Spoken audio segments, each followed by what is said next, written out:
else to try. Okay. Try now, everyone.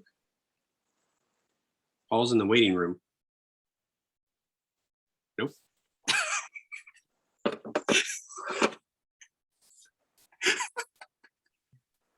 What? I want the joke. You look great. Thank you. Hey, Look at you. Sometimes you got to pull out your A game. Woo, woo. right? This is my A game. There you go. Love it. Minus what's going on over here, but that's okay. What are you talking about? You're gorgeous, darling. You're gorgeous. Gorgeous. I know. This is when I make an effort. So the entire time we're running a business. Okay, so we're gonna record. We'll get this uploaded to YouTube after. YouTube's being a bitch right now. We'll just get it covered. Does somebody have Ashley in the waiting room? Because I don't see her. No? I'll send out a link. Interesting. Hi, Serena. Long time no chat. Right? It's been forever. Serena in the house. What up? She's literally got the house background for Zoom. Love it. Love it, love it, love it, love it, love it. Dawn's there. Yeah, I don't see Ashley. So anyway. And we got 2 more people in the waiting room. Wow. Look at us. Oof. Let's go on. We got 3 people. Shane's coming in too. Uh-oh. Uh-oh. Ash, what's up? Not much. How are you guys? We're getting a full house. Are we going to go on to 2 screens for this one?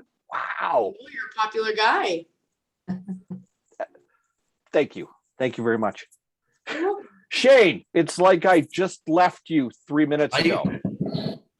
Shane and Fong, you know better. Just be listening today. Now I'm going to deliberately start asking you to type answers at the bottom. Sorry, what was it you said, Ashley? I was just going to say you and Matt coordinated with your backgrounds. We did. I can change mine. Don't worry. Mine Kind of usually what moves. happened with you, Ashley. You're like, oh, which business am I right now? I don't know which one I am. Yep. Thanks for catching that. I've just stuck with this background now for 3 weeks straight. I'm like, whatever.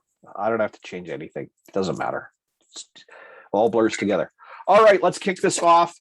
We are not. Yeah, people can go find me over there. Lorette, thanks for putting up the regular channel on there. We are not live on YouTube like normal. This will be going up later. YouTube is being a stinky bitch for a moment. It is what it is. It'll be available for other people to view after. But we are here right now. Mitch Cammidge, Savage in Business, your host. This is the virtual business box lunch on September 24th of 2021. And we have got a packed room to join us today, of course, to kick off in just a week, Q4 of 2021. And as always, man, the last 15 months have moved fast. Riding shotgun with me as well, and not quite on my screen today. I normally point like this. Instead, I got Lorette sitting on that side of me. I got Matt sitting over here in that corner. Circle gets the square. Is my brother from another mother, Paul. So Paul and Matt riding shotgun as always. Lorette is here damn near all the time. Dawn, I can't get rid of that guy. Serena, it's good to see you back here. Ash is always showing up for this stuff. There's my brother Shane, and of course Fong, who thinks that he's just going to listen in. That's not how this works, brother, and you know that as well. We're going to get started today, and as always, our job is first of all to entertain, secondly, educate, and third, talk about the week that was in business. The week that was in business has the very first question I'm going to pose to the panel today as well, because as you also know, I don't tell anybody what we're talking about until they get in the room. Why? Because that entertains me.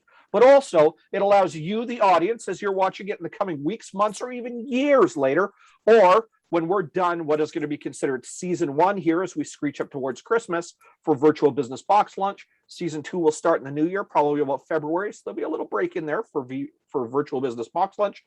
Anyway, when we get to that and you're listening to this years from now, understand that these people are experts. We have business coaches, we have HR professionals, IT, career development. We have people with years, decades worth of experience, and they're willing to share what they think, what they know, and what they understand to make you as a business owner smarter, better, faster at your job. So shake it out, loosen up, do a couple push-ups if you need to, right? Paul got his little shimmy on there. That's about all he does, just like me. Shake a little in the seat, and then we're going to get right into it. This past week, we saw China playing hardball when it came to money. Again, no politics, no COVID. So they're playing hardball, and it buggered the world economy for a short period of time. It tanked the crypto market. It affected stock prices for companies that sell stock only in our backyard, Canada and the US. Why? Bigger economies can affect world scale economies by making singular decisions, whether they are economic, business related, etc. Did that, so here's the question, did that have any effect on your business? I got a follow-up question to that, so I want you to think about it for a moment. This is a to you question. Ashley's shaking her head already. So I'm gonna get you guys to talk for a moment, because the follow-up question is, why didn't it affect your business? Just think about that for a moment. Did it affect your business? By the way, if you're on Reddit, the sky is falling. Just letting you know that right now. If you're on Reddit, cryptocurrency, investment ones, whatever it is, the sky is falling. But did it affect your business? And why didn't it? Think about that one for a moment, because our follow-up is it because of something you did? Or is it because of where your business is? So, did it affect your business? Why or why didn't it affect your business? And then, of course, some follow-up to think about, was it because of something you did or something you didn't do? All right. So with that one on the table, a little more cerebral, a little more heavy lifting, world economies, did it have an effect on a little business? We're all small business owners. Did it have an effect? Yes, no? Who's up first? I'll go real quick. No, because I find typically for small business, it takes just a little bit longer for us to be impacted, right? So it could be supply chain, it could be all these things. Obviously, within the barter pay world, we hear and see everybody's non-currency conversations. But I have to tell you, like everything from crypto, it's none of it's in red, so it's okay right now. But that said, who knows, right? But no, it did not affect my business directly. We'll see in the next couple of weeks. Okay. Who else?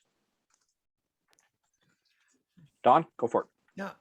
It didn't affect my business too much. And I figured out it's because I'm kind of diversified as far as, hitting a North American kind of base for customers. You can get all kinds of different things. So it didn't affect the customers in the small mid-size that I'm dealing with.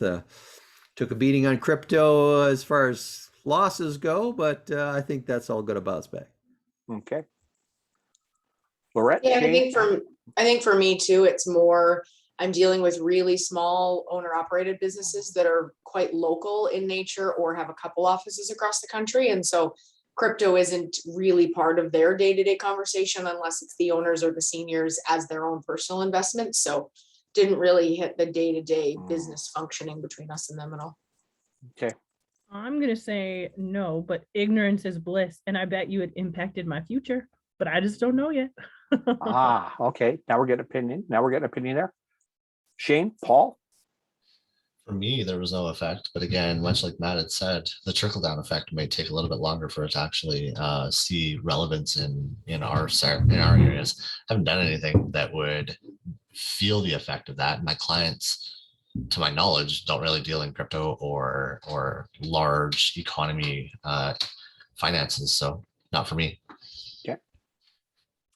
Short term, I think for most industries, no, unless you're directly related into the markets. But we also have to remember long term, like Matt and everyone else has been saying here, is what is the long term fallout? Much like dropping a pebble into the pond, what is the ripple effect? Obviously, China is doing damage control, pumping the system, priming it on that side, but even with their statement today of saying that we're banning all crypto, it's illegal. That again is a step to correct on that side. And we have to keep in mind that, Evergrande is $300 billion. To put that into perspective, the Lehman collapse was $600 billion. So it's half of Lehman. So you bet there's going to be an effect. It's going to take some time to ripple out, and we will see how that affects the markets. But once we see, if it's a big effect on the downside, then panic will enter the marketplace. Panic then will affect every one of us. Okay, so now we're getting to the heart of why I asked the question to start with. I always have layers to these things. They're like onions. So just like the ogre, does it make you cry, or does it mean that you're more complex? In this case, it means I'm more complex, and not necessarily that I'm trying to make you cry with my questions right now. So the layers to the onion. Ask the question to start with, because this is something that everybody is at least arm's length, fuzzy visioned aware that something weird's been going on with crypto this week. I keep hearing this word crypto. Are you invested in crypto? Do I call my broker at the bank about crypto? I got to get an app for my phone for crypto. They want my credit card information for crypto. What the hell? This is scary already. Or, yeah, I've been investing in crypto for 7 years. Okay, cool. And yeah, the market came down and it sucks. But the effect could have what?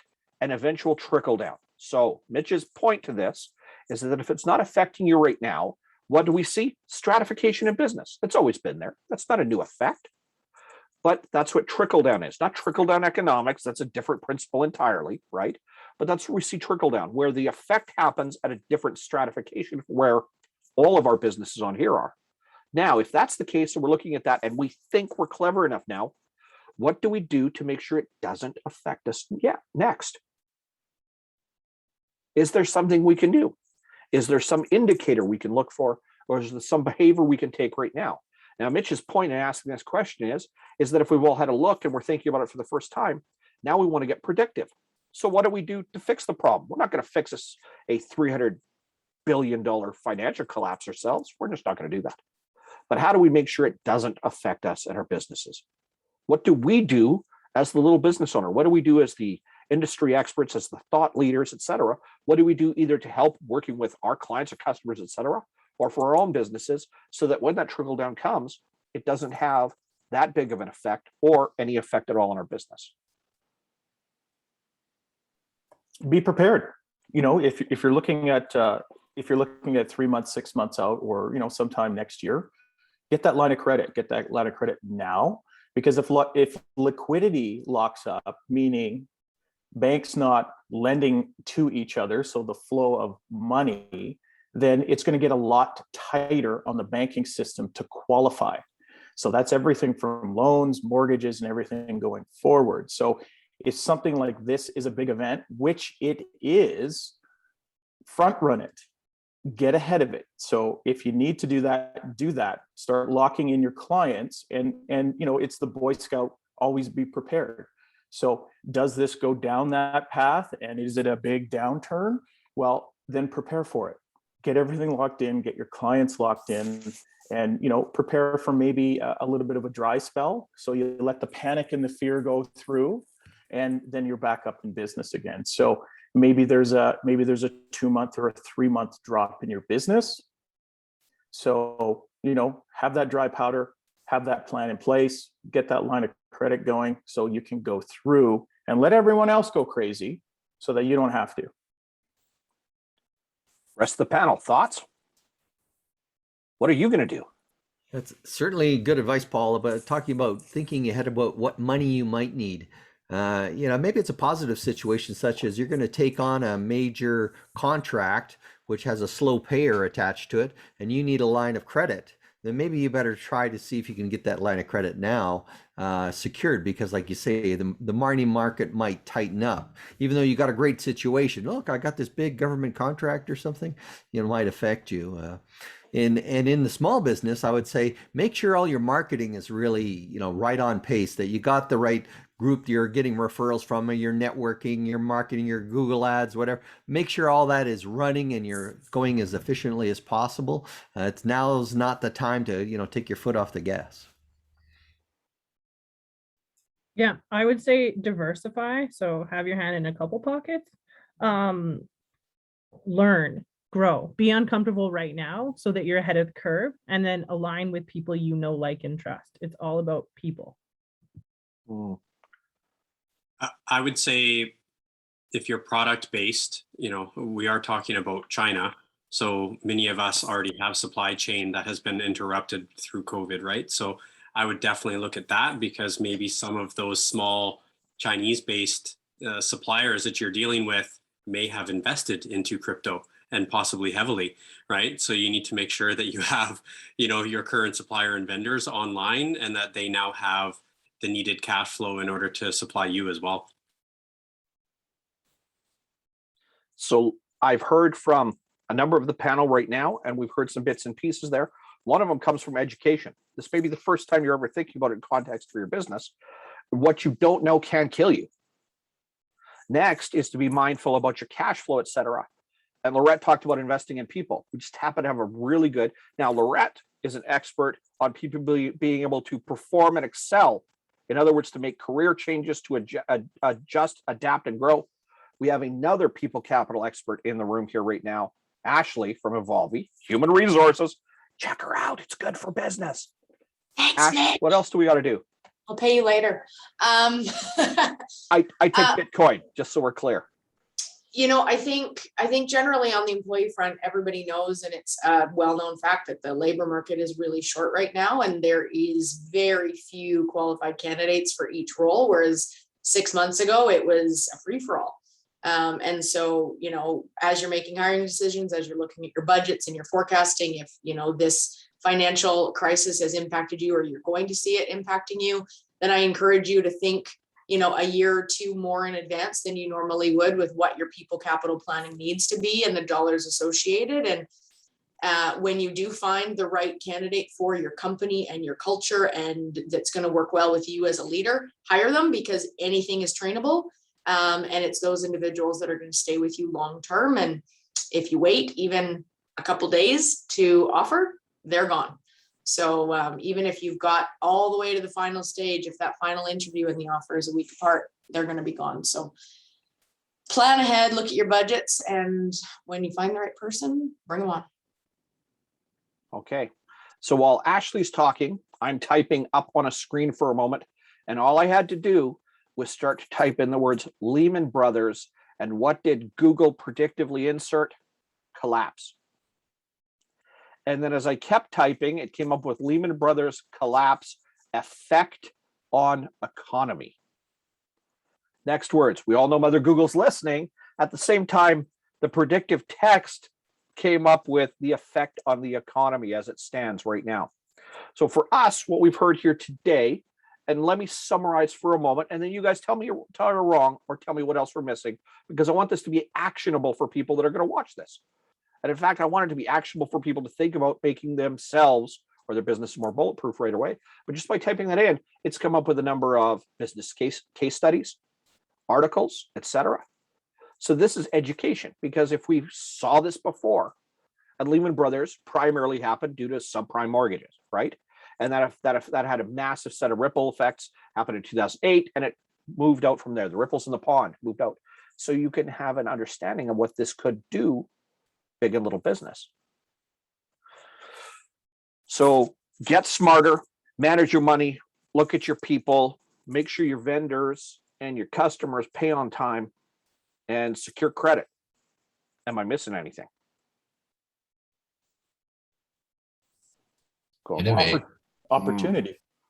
Innovation and opportunity is where when your market is indecision, now is the time to capitalize on digital transformation, or on divesting of revenue generating solutions, or what have you. So when you're looking at your technology, your people, and your goals, see what's not lined up, see what's not really looking forward, and see if there's ways to innovate that either into something that is going to bring you something, or get rid of it if you can, to lean down if necessary. And I think to add to that, in addition to Lorette's point of expect the unexpected, I think we've learned, if nothing else, over the last 2 years, that anything can happen and catch us off guard at any moment. So work with your CIO, work with your CHRO, work with your CTO, your CEO, and figure out your business continuity plan, figure out your disaster recovery plan, figure out what it's going to take to continue business if the worst happens.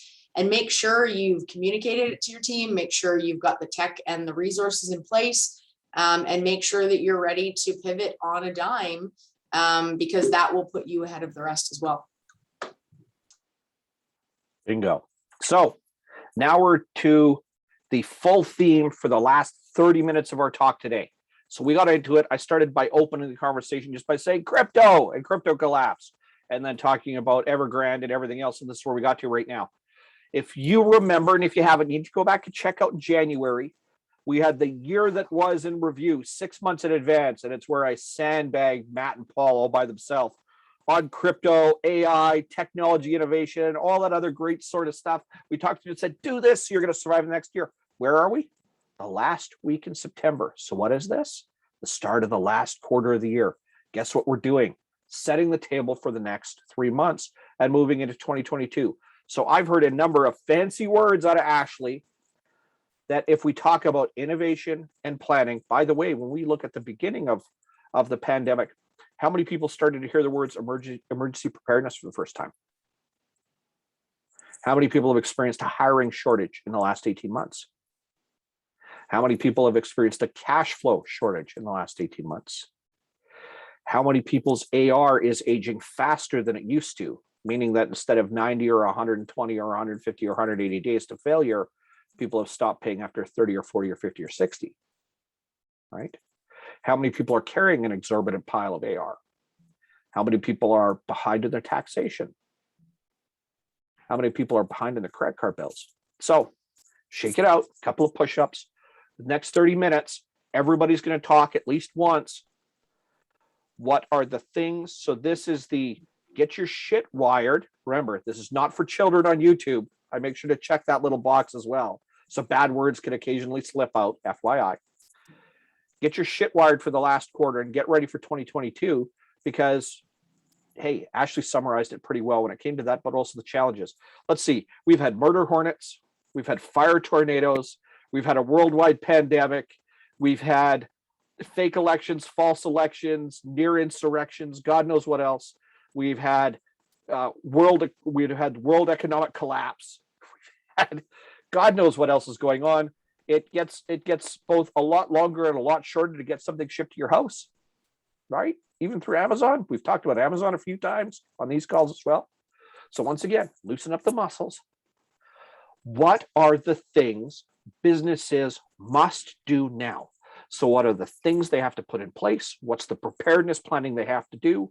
What is their economic, sales, and operation model moving forward? Because this is the quarterly, the setup for the fourth quarter, and to get people ready to go for 2022. Because what we're also hearing here today, going back to the beginning of the pandemic, emergency preparedness is oh, this is what I have to do for the next 2 weeks. It's what do I change my business into now? What do I cause for adaption? What do I shift inside my business? What do I have to learn? So let's see, what do I have to learn to make me better? That's Lorette's expertise.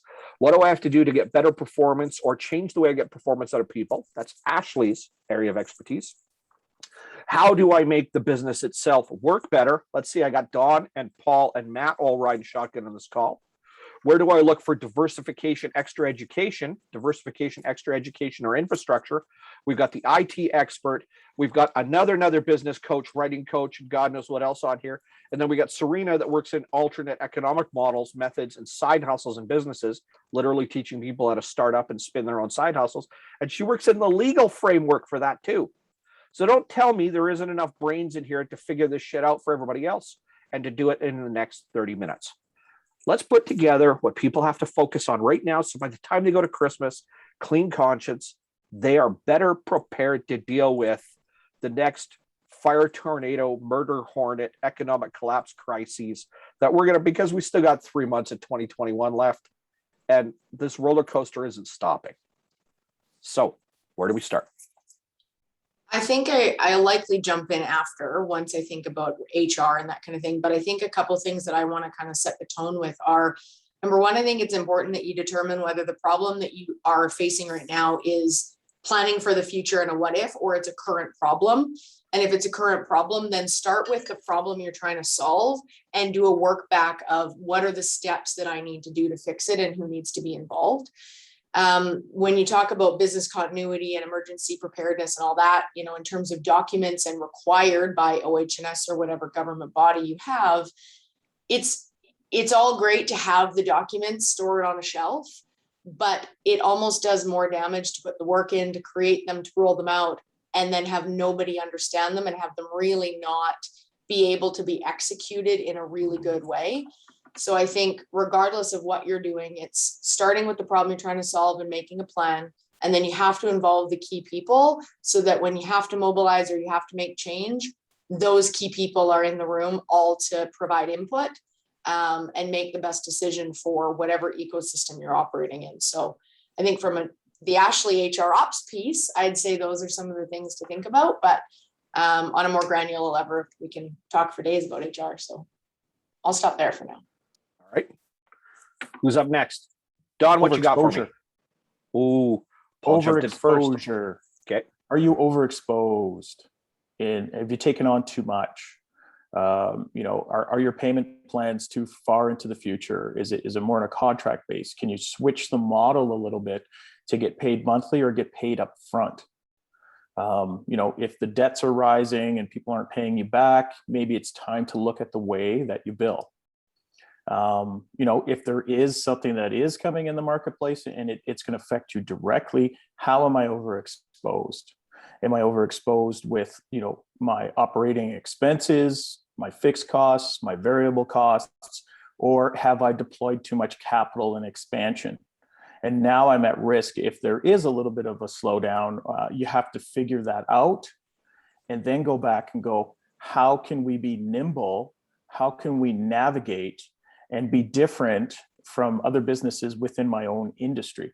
So this is not a time to follow what everybody else is doing. This is a time to really take a look at your business and see about survivability. Because in that, if your competition is going down and you do it right, you'll gain more market space because you're still around, and you also have the option of buying out your competition. So strategically, yes, you want to be defensive, but it gives you the opportunity to go on the offensive. Lorette? I'm hitting my third book in business. So we're like getting concepts. So the answer to your question is concept work. What do I want? Everyone has a really hard time with what do you want, but as soon as you know what you want, you can get it. So which goes to purpose, mission, vision. Have a solid purpose, have a solid mission, have a solid vision, and like have words, have stuff, like have concepts that excite you. So my concepts going into next year: the burn, leveling up, self-mastery, negotiations, peacemaker, willpower, alignment, refined movement, and mind-blowing life. So that's what I'm hitting next year. Don, what you got for me? Well, sometimes I think we're tempted to take something radical and try something quite different and push ourselves too far. And when we haven't really got the basics understood yet, it's like some people who are trying to golf, they go buy the best golf balls, they get the new clubs, whatever, but you don't have the basics yet. You still haven't got your swing figured out. You don't know how to approach the green. You don't know how to do a chip shot. You're just wailing away. And you're trying to blame other things on it. Like you need some lessons, you need some help. So I think it's about the basics. Maybe a lot of business have their basics done, but I'm just saying, and we've talked about it, money, your people are in good shape. You've got them locked in. You're hiring the right people, got your cash flow. You're thinking ahead. You're actually projecting where the cash flow goes, looking for those pitfalls, where you're going to be short, and then you're looking at yourself. Am I happy? Am I, good at my job? Do I need some more training? Do I need to stand back a little bit and work on my business?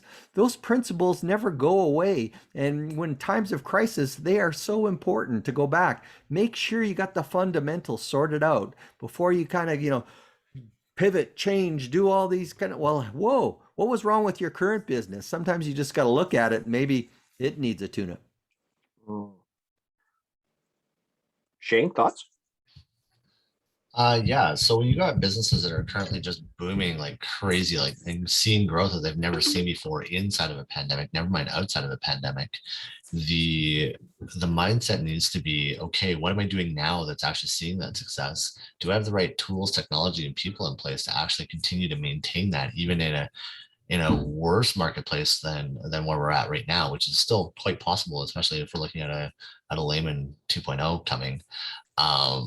So making sure you got the right technology in place. If you have the right technology, do you have the right people doing the right things with that technology? And do you have the right goals to even achieve what you're trying to do today, never mind in a collapse or in a further regression of market. So, look forward to where you're seeing your growth. How are you gaining that growth? Is it sustainable in a further depression of the economy?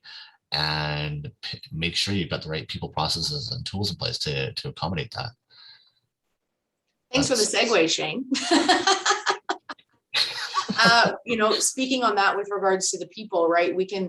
If we've got the tools and the processes and the plan and the goals to achieve it, we have to make sure we have the right people in the right spots. We've talked a lot on these calls about opportunity cost and who is the expert that should be doing that role to leave the experts to do the jobs that they're supposed to be doing, as opposed to thinking I can do it all or I need to do it all. And so I think, it's really important to A, look at that as a business owner, but B, if you're in a larger business and maybe that's not your focus, it's really about who's in the roles that are going to be key in that plan go forward. And do they have the knowledge, skills, and abilities and aptitude to want to go forward with the plan and lean into it where you as the expert will need them to.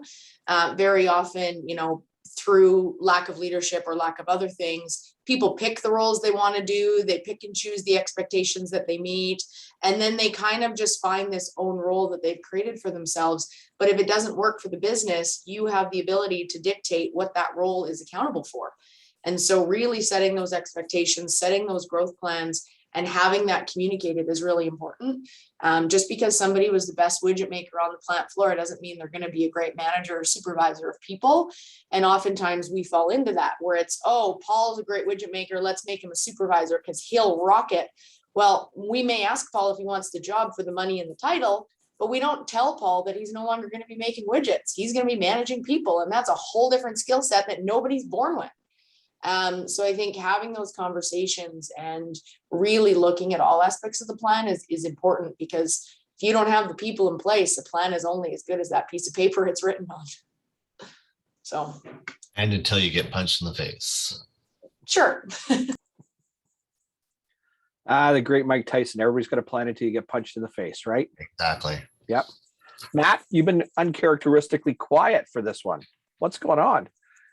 I listen, I am just taking it all in. I'm taking notes. My comment with this is simply to kind of speak to what everyone has said.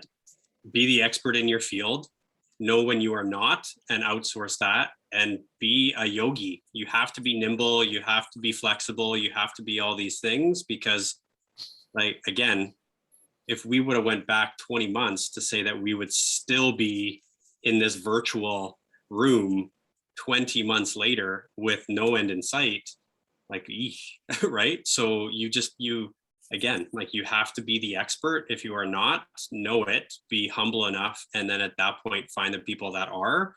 Speaking to what Ashley and Dawn and everyone has said, is that I believe the last 20 months has really humbled many of these small business owners, because where we're from in Alberta, you didn't really need to actually be a qualified business operator to own a successful business, right? I've talked about that for years. And now you need to understand what cost of goods and cash flow and all those things are. And many of those small businesses didn't, because we were so prosperous for so long, sleeping on beds of money, that all of a sudden now we're on a futon or we're on the floor because all that money's gone. All right. We've had almost every chirp in here today. I know Serena and Fong are still riding a little bit of shotgun here right now. So now that we got it out, shaking the cobwebs, everybody's done some muscle contractions, got a couple of push-ups in. 3 items, 30 seconds or less. I'm going to start with Ashley. What are the 3 things that Ashley's business is going to focus on that she thinks everybody else has to last quarter? I think for me, it's number 1, business development and relationship maintenance and growth with current clients, because I think as much as we hunt and as much as we look for new business, if you're developing the current clients that you've got, then word will spread and you will just continue to grow your business that way if growth is your goal, which ours is. I think also for us right now, we're rapidly increasing and adding to our team. So hiring is a huge effort for Involvi right now, adding people to our team. And then just making sure we've got the right consultants managing and working with the right clients. We've launched a couple new services and will be soon. So the foundation of the business is there. The mission, vision, purpose, promises to our clients are all developed, and we're really proud of that. So now it's just about having the right people to scale. Okay. Paul, what about you? It's have your strategy, know what your numbers are. So you got to mind your money. You've got to know where your time is actually going. You have to market and you have to sell. There's 5. You have to have those 5. You have to have them. It's a law. It's gravity. You can't fight it if you want to stay in business. So make sure if any of those 5 you're not great at, ask. You have to know this stuff, or you're going to be like the 97% of other businesses that aren't around. Shane, what you got? Last quarter, 3 things. What are you working on? Last 3 things that I'm working on right now is helping businesses deliver through that digital transformation and actually shrinking their physical infrastructure costs. So finding something that is scalable, and a lot of people attribute scalable to being growth, but sometimes it's actually divesting and shrinking your business or shrinking your infrastructure costs. And then is it sustainable in either direction? Can you continue to move up and down in a cost-effective and a people-effective manner? And then is it actually driving innovation? I'm not trying to plug my company name or anything, but it's so instrumental in how we approach business. Is it scalable? Is it sustainable? And is it innovative? And if it's not innovative, why are you using somebody else's wheel? All right. Lorette, 3 things last quarter of the year. What you focused on? Enjoy the ride, because you only get one shot. So like enjoy today. Learn. Man, growth is uncomfortable, but like if you're uncomfortable, you're doing it right. And 3, Mitch, first year business, said stop being a sparkler, laser beam. So refined movement, hit your target, go for it. Outstanding. Don, last quarter, 3 things that everybody else should take away from you. What are you focusing on? Well, what am I focusing on? One, automating my marketing a little more so that it's happening, 24/7. So adding some extra services. I'm adding some online courses. So there's some lower priced entry level products to be available. So making something a little bit different. And then I'm going through my current customers and seeing where I can add value and extra products to what they are already doing with me. Sometimes it's like I forget, I got one client and move on to a new one. No, but you can dive in with the ones that you have. What else do I offer that they could use? And I think almost any company could do that. Fantastic. Serena, Fong, either of you care to jump in? Going once, going twice. Matt, what you got? Last quarter, 3 things. Last quarter, I will actually somewhat repeat certain things that people have said. Lorette, I agree. You have to enjoy the journey. So again, we are in this world of today. So just get to work. And again, I say that often, like it doesn't matter what strategy you have. If you're just writing it and rewriting it and rewriting it and you never actually put it into action, it is of no value. So again, movement, and whether or not it's refined or not, I'm a pretty punchy person, kind of speaking about, you have a plan until you get punched in the face. Just look at it as the barriers there, up, over, around, through, doesn't matter, just forward motion. And then for me as well, internally is we've identified better than me individuals. So I'm getting out of their way. So I think that's key as well. Once you have these people in place, having the trust in order to move and get out of that way so that they can do the job for you and with you. And the third thing is that it's September 24th, 2021.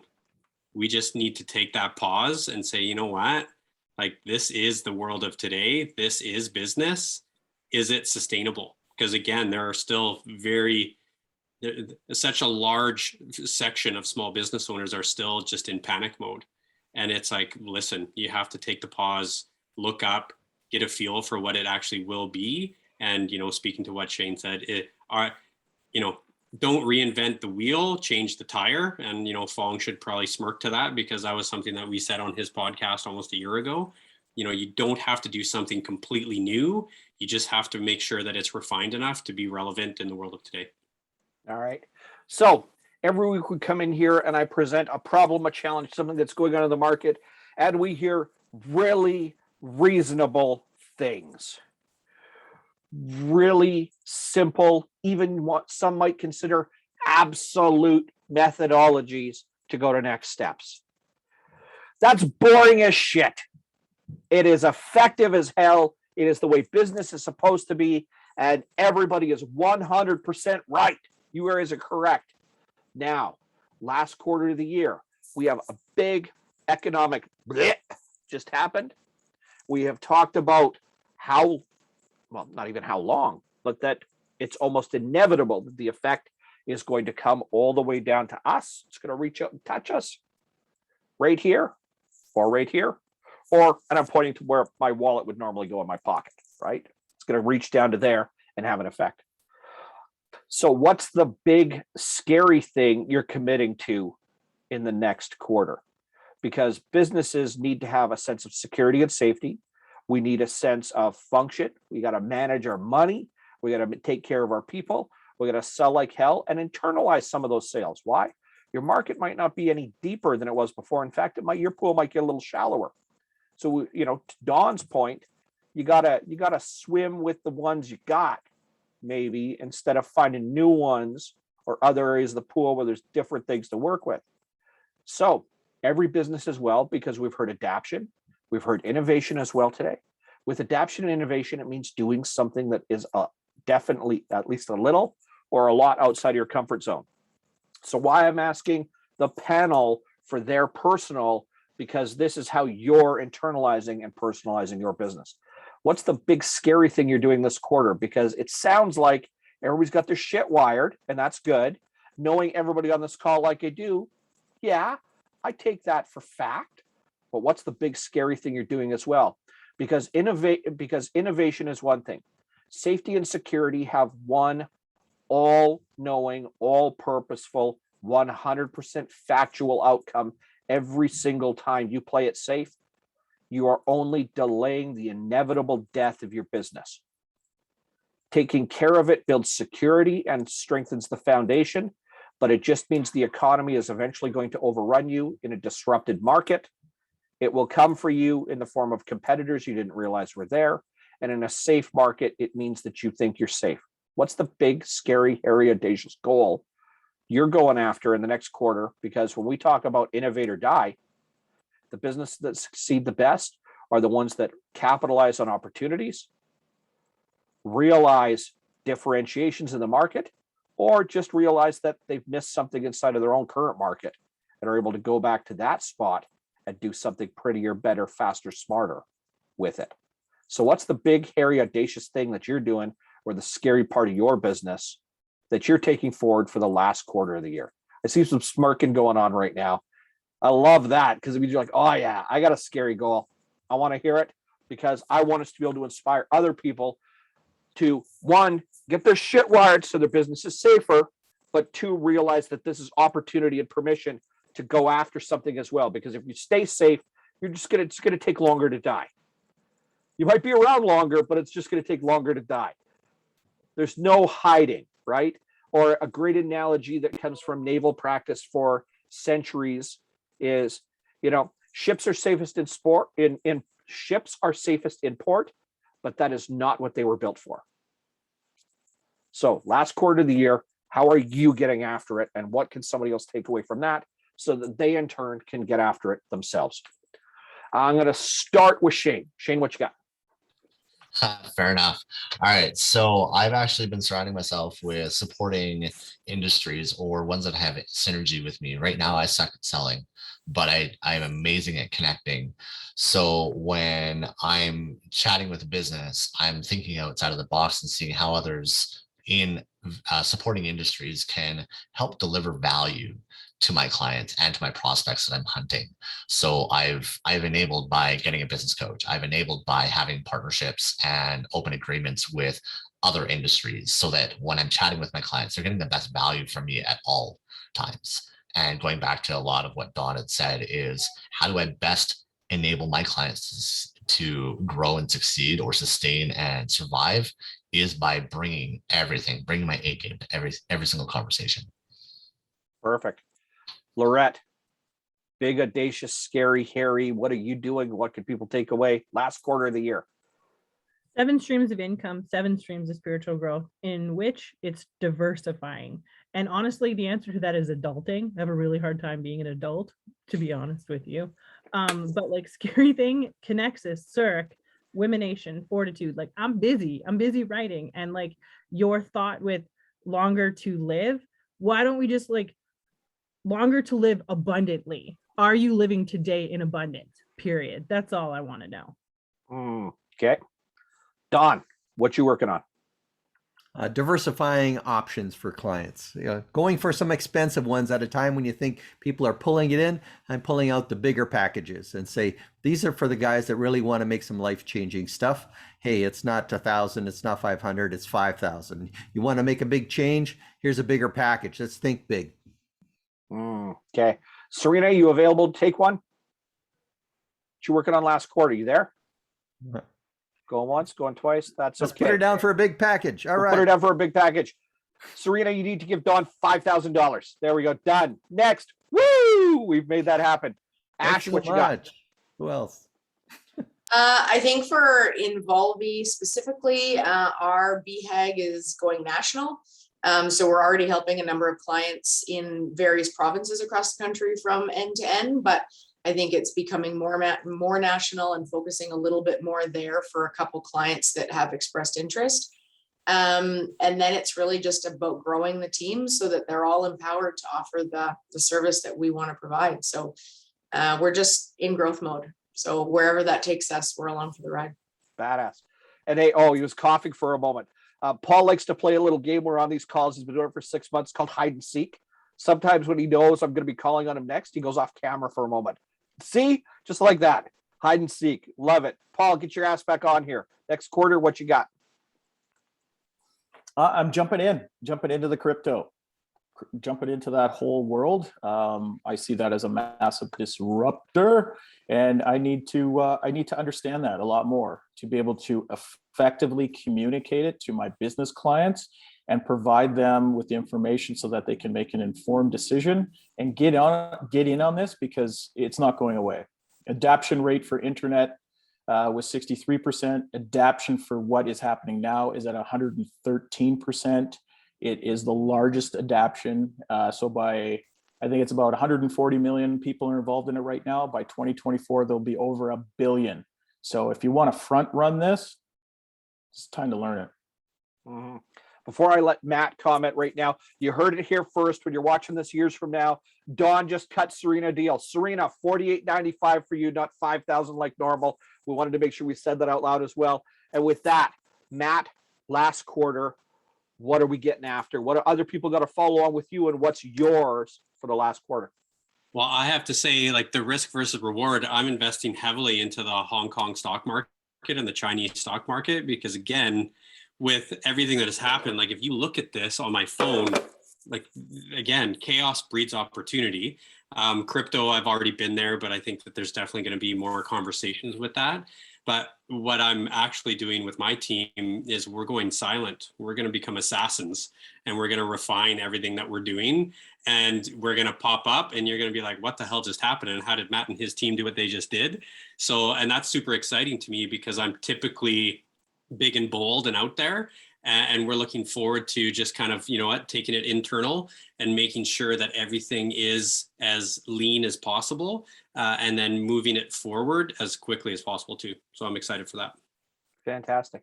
So I almost always never comment till we get to the last question of the day. I'm going to jump in on this one today too, because it's great to be able to hear even from the host, but as well to validate what everybody else is saying, because we're talking about adaption and die, diversity and die, basically what it is, doing something a little different, big, audacious, hairy goals. I've gone from 2 businesses to 5 this year. One of those is entirely out of scope for where my regular business sits right now, because there's so much available work in that industry. We've submitted $100 million in quotes in the last 30 days to market. Are we going to get it? Somewhere between $0 and 100 million is what we're chasing right now. That's one of the 5 businesses. The other ones, there's enough people in this room right now that already know what's going on, or in the case of Matt and Paul, that are involved in the rest of it. if just by a nod of the head, do you think we're diversifying enough right now going into the last quarter? Boys? Matt's laughing. He's trying to figure out how to make it all work. So the entire panel has waited in today. And again, Fong and Serena riding along today there. I 100% confident because I speak to them on a regular basis as well. They'd say something quite the same. Pick something scary, hairy, get your butt in gear, get your house in order, get your shit wired, understand your money, understand where your customers and your clients are, protect yourself and your people, and then find something that scares you a little bit. Why? Because your competitors right now are hiding. They're turtling. The great Tony Robbins puts it very succinctly. When you are in business winter, this is where you provide, thrive, and grow. This is where you understand who you are. It's where you develop those skills, those tangibles, and the function inside your business to become what? Bulletproof, to create a bulletproof business. And Paul provided 5 points earlier on, which are the absolutes that have to go into it. Get that shit wired for your business. But after all, we're in business winter, and in this case, we're in business nuclear winter. This is your chance to come out and not just scavenge, but to be able to grow and drive and thrive. And we've heard that today with the panel, with the people that we've got on here. And why do we come to you every single week to talk about this? Because everybody that's here, Ashley at HR, Lorette, career development, Don, Paul, Matt, business coaches, Serena is in law, Shane's in IT, Fong just left. That guy's in real estate, engineering, coaching, writing. The guy's got a whole wicked portfolio of stuff. What are you hearing?